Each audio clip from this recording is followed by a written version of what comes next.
we're gonna go through the whole process of how I make my non-foil proxies, and it's super easy. First, we're gonna go through all the materials that you're gonna need, and honestly, you don't need that much. Then we're gonna go into the websites I use to select the arts and to export to PDF, and then finally to print them off onto paper. Before we get in too deep to this, I wanna say thank you so much for all the support on the foil proxy video that I made. If you haven't seen that, go ahead. I put the link in the description, or you just look in my channel.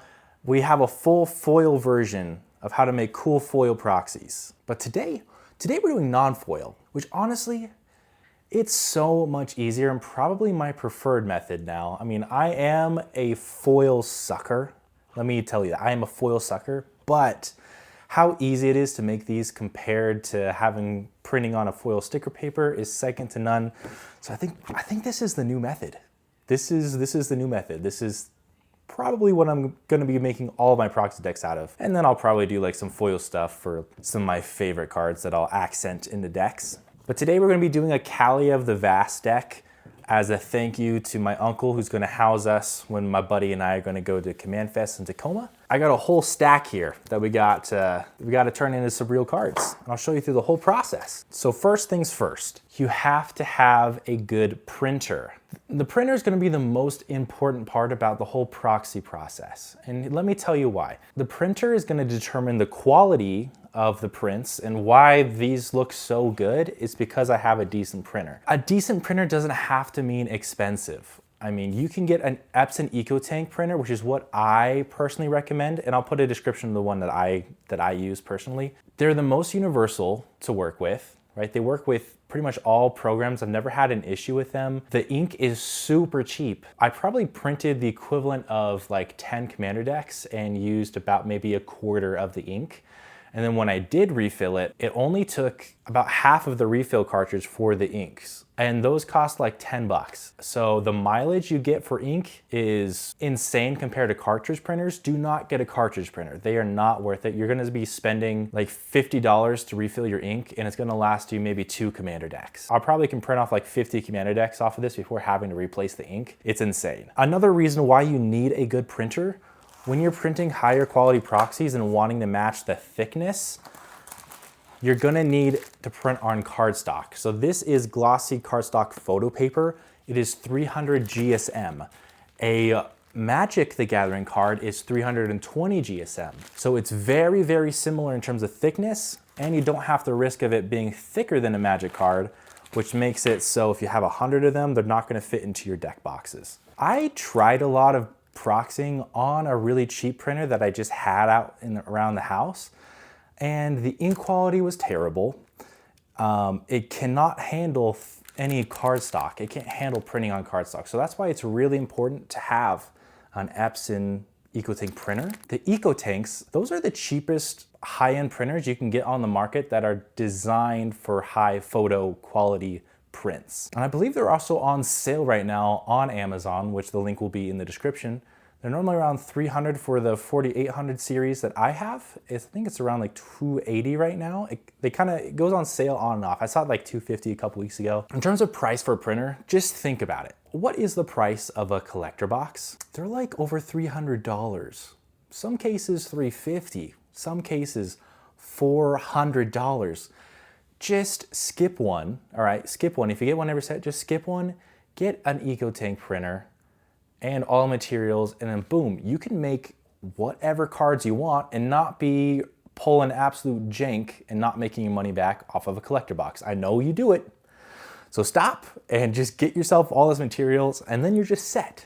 You're just set for life, all right? A newest addition to my arsenal has been a higher end paper cutter. When I say paper cutter, I mean it could handle like 5 layers of cardstock, no problem, and it's self-sharpening, so you shouldn't have to replace anything. They're really cheap. This will save you so much time throughout the whole process. Now, if you don't have one of these, what I recommend is a pair of scissors and a corner rounder. These corner rounders will make the cards look like a Magic card. This is the finishing detail that matters the most, is the corners. That's what I started off with. We have upgraded to a bad boy die cutter. This is the dimensions of a Magic card. So you just feed the paper through here, punches it out, boom, you're done. You don't have to cut, you don't have to corner around. The problem is you have to special order these from Alibaba from China, and it can take a couple months to get to you. If you don't have the time, I totally understand. Get the pair of scissors in the corner rounder and you are set, at least for the first 2 months while you wait for the die cutter. And that's it. Like, it's really the paper and then the cutting and then the printer. There's really 3 things. And then you're in business to make a full proxy deck. At that point, you just print away, baby. You just print, send it to your Epson EcoTink printer, and boom, you have your proxies. Now we just need to cut them. To make things as simple as possible, we're going to use 2 websites. The first one is MPC Autofill. The second is PROXY.com. But before that, we're going to need to get our favorite deck lists.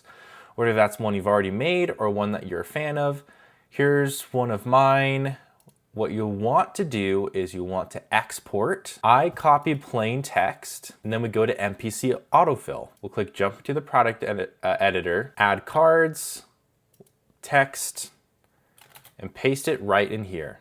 Now this will pull all the cards that we want into our deck. If something like this happens, it's probably because it has Universes Beyond name. You'll just have to replace it with the real Magic card name. From here, you'll have the option to change the art into something else that has been uploaded by other artists.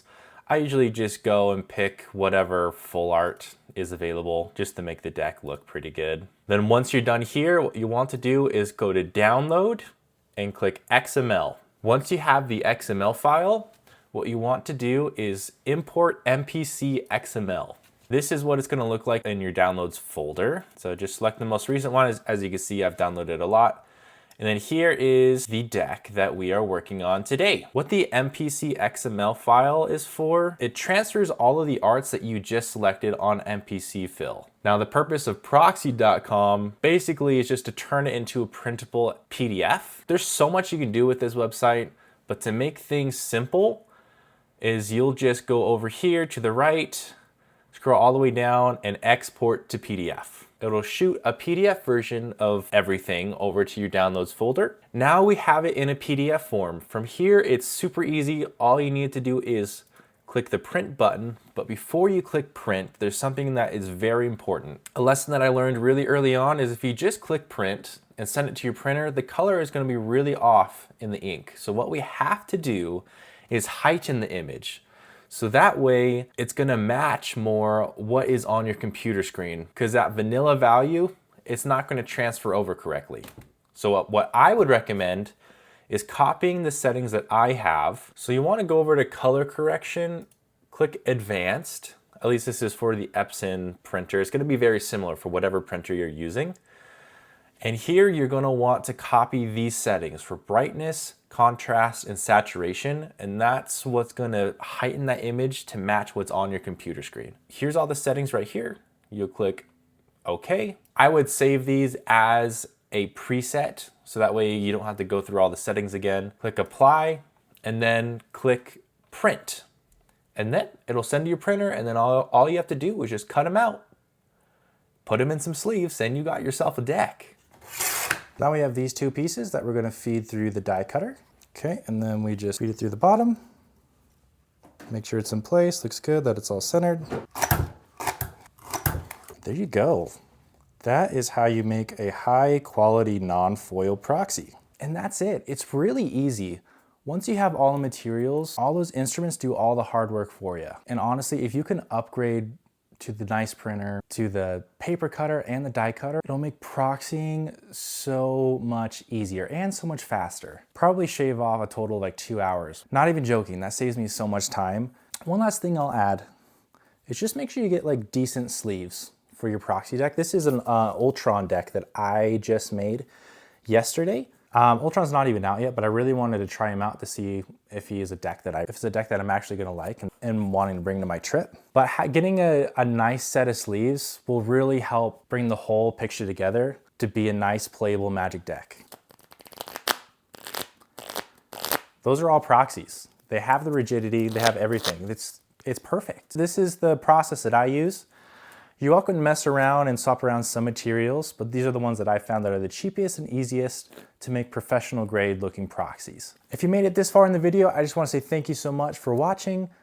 You can find me on Instagram at chillcanmagic. I post there every single day. The materials for everything that I use in this video is gonna be in the description below. And we are still trying to grow here. So if you could hit the like button and subscribe to the channel, it helps the YouTube algorithm know that I'm doing a good job and that I wanna grow. And as always, if you have any questions, let me know in the comments below and I will do my best to reply to every single comment and help you iron out some of the problems that you might be having. All right, and that is it. Thank you so much and I'll see you in the next video.